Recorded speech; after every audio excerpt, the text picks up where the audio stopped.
Verb. ইংরেজি গ্রামারে verb একটি বিশাল অংশ জুড়ে আছে, তাই বার্ব শেখাটা অত্যন্ত গুরুত্বপূর্ণ।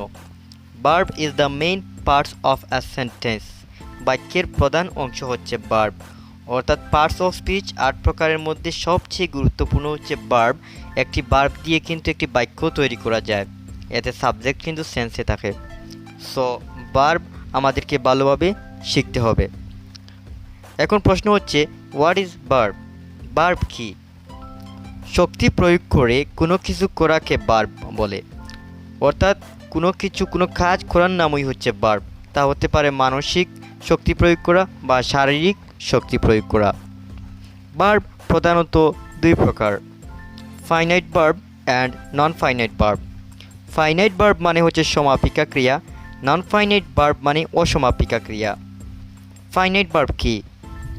যে বার্বগুলো সাবজেক্টের নাম্বার পার্সন অনুযায়ী পরিবর্তন হয় এবং বাক্যের অর্থ পরিপূর্ণভাবে প্রকাশ করে তাকে ফাইনাইট বার্ব বলে। অর্থাৎ ফাইনাইট বার্বগুলো সাবজেক্ট এবং নাম্বার পরিবর্তন হলেই বার্বেরও পরিবর্তন হয়।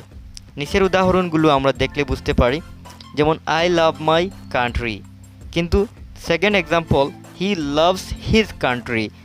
প্রথম লাভের সাথে কিন্তু এস বাই এস যুক্ত হয়নি, কিন্তু সেকেন্ড সেন্টেন্সে লাভের সাথে এস যুক্ত হয়েছে।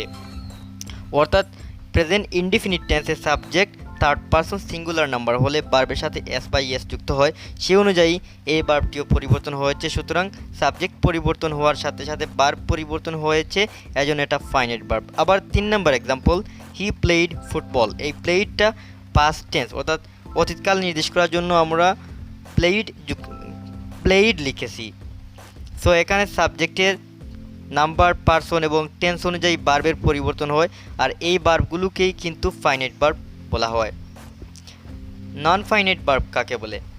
অর্থাৎ যে বার্বগুলো সাবজেক্ট এর নাম্বার পার্সন এবং টেন্স অনুযায়ী কখনো পরিবর্তন হয় না, তাকে নন ফাইনাইট বার্ব বলে।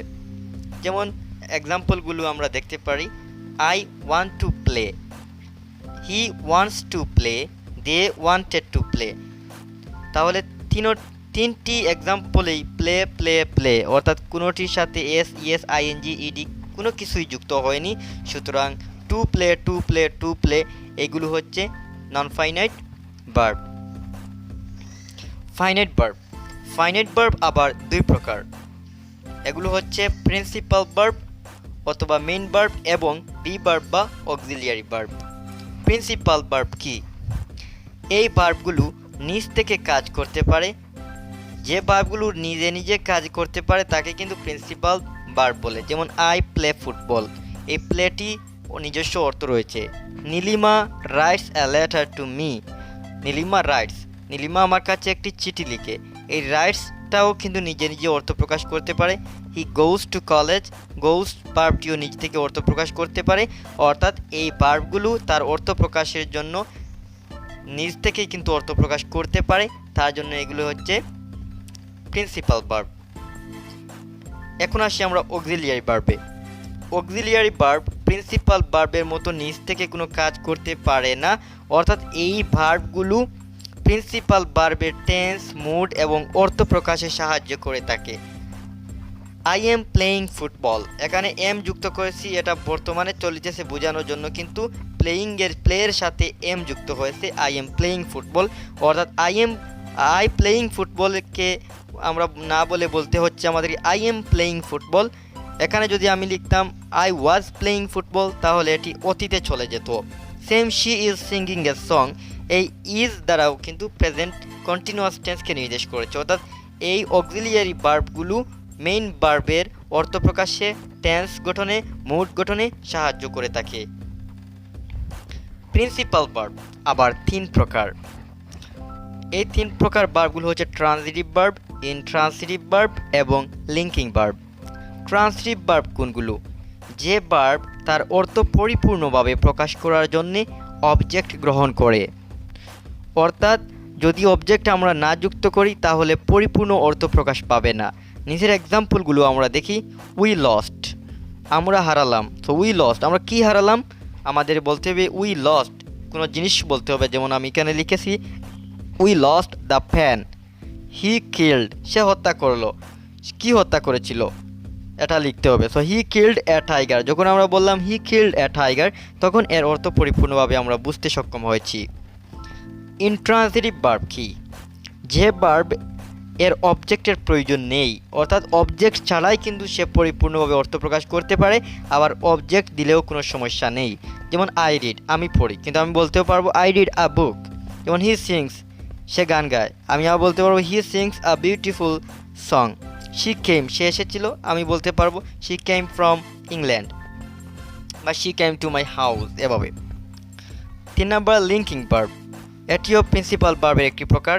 যখন am, is, are, was, were, be, become, seem এই ধরনের ভার্বগুলো প্রিন্সিপাল ভার্ব হিসেবে ব্যবহার করা হয়, এগুলোকে লিঙ্কিং ভার্ব বলা হয়। যেমন আই অ্যাম এ স্টুডেন্ট, এখানে এমটি কিন্তু অক্সিলিয়ারি ভার্ব হিসেবে এখন আর ব্যবহৃত হয়নি, এখন এটি প্রিন্সিপাল ভার্ব হিসেবে ব্যবহার হয়েছে I am a student. He was a teacher, আমি যদি বলি আই হ্যাভ এ বুক, আমার একটি বই আছে, হ্যাভটা কিন্তু অক্সিলিয়ারি ভার্ব হবে না, হবে প্রিন্সিপাল ভার্ব।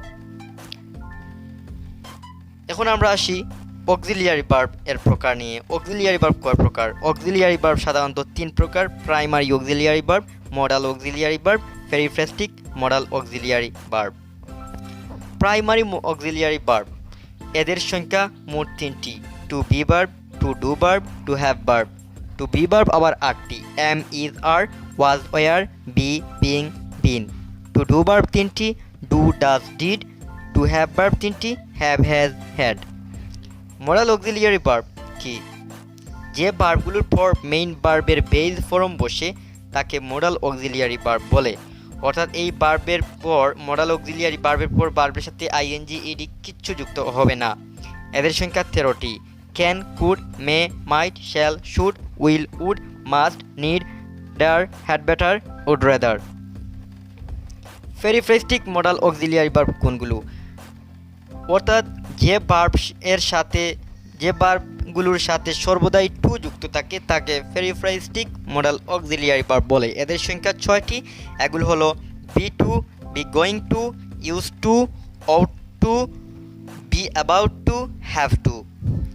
তাহলে আমরা আজকে শিখলাম ভার্ব এর কয়েকটি প্রকার এবং ভার্বের কিছু গুরুত্বপূর্ণ বিষয় নিয়ে।